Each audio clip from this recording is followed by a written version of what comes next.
Mortals of Earth. I've got a seriously important update. A brand new development that builds directly on what I shared in my last video about the Great Pyramid and Christopher Dunn's work. You might remember I said this wasn't just another mystery of Egypt story. It's about engineering, energy, and a piece of lost knowledge that could completely reset how we see the ancient world, and honestly, how we see our own future. Well, the story just leveled up. A new scientific publication just dropped called The Giza Pyramids, a history of wireless electricity transmission, validated by today's science. And this paper doesn't just mention Christopher Dunn. It straight up acknowledges his theory. It says, in plain language, that the idea the Great Pyramid was designed to generate and wirelessly transmit electrical energy is consistent with modern scientific understanding. Think about that for a second. For decades, Dunn's been out there saying, this isn't a tomb, it's a machine, a resonant energy system. Engineers nodded. Academics ignored him. Tour guides mocked him. A peer-reviewed publication from a respected US university is basically saying, yeah, that tracks. And that alone is huge. But it gets even better. Dr. Filippo Biondi's SAR tomography, the radar scanning project that's been mapping the hidden structures under and inside the Great Pyramid, has revealed the exact internal components Dunn's model said had to exist if the pyramid really functioned as an energy device. Not kind of similar, not sort of resembles. I mean, the exact chamber geometry needed for a microwave resonator, right where Dunn said it should be. For 25 years, that chamber was just a diagram in a book. Now it's a structure we can actually see. That's not coincidence. That's engineering validation showing up 2 decades later. And this is where the whole thing gets wild.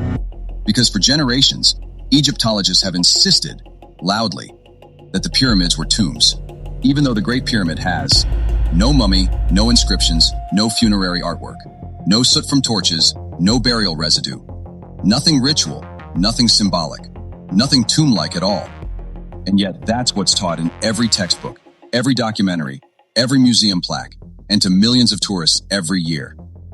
Even a few months ago, Zahi Hawass stood next to Mr. Beast, one of the biggest YouTubers on the planet, confidently repeating the tomb narrative like it was absolute fact, as if none of this new imaging exists, as if none of this science is happening. But now?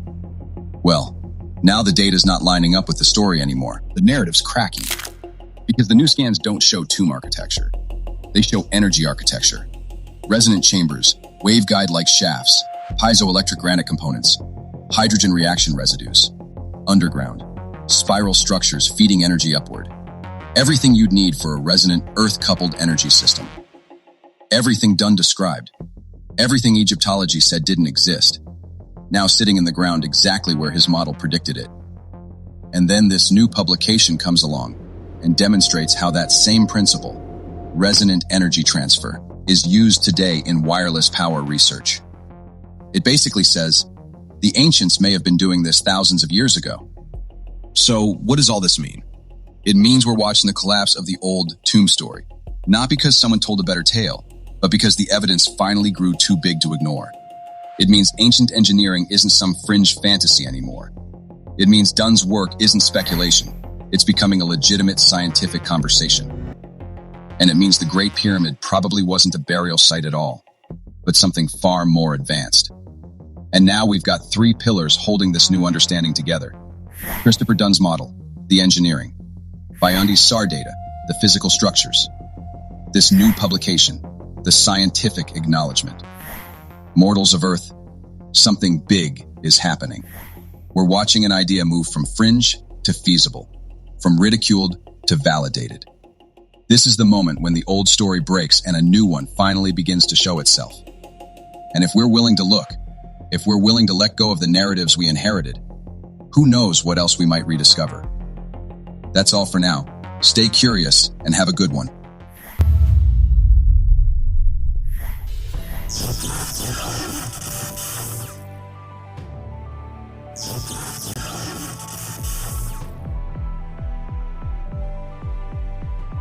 Okay.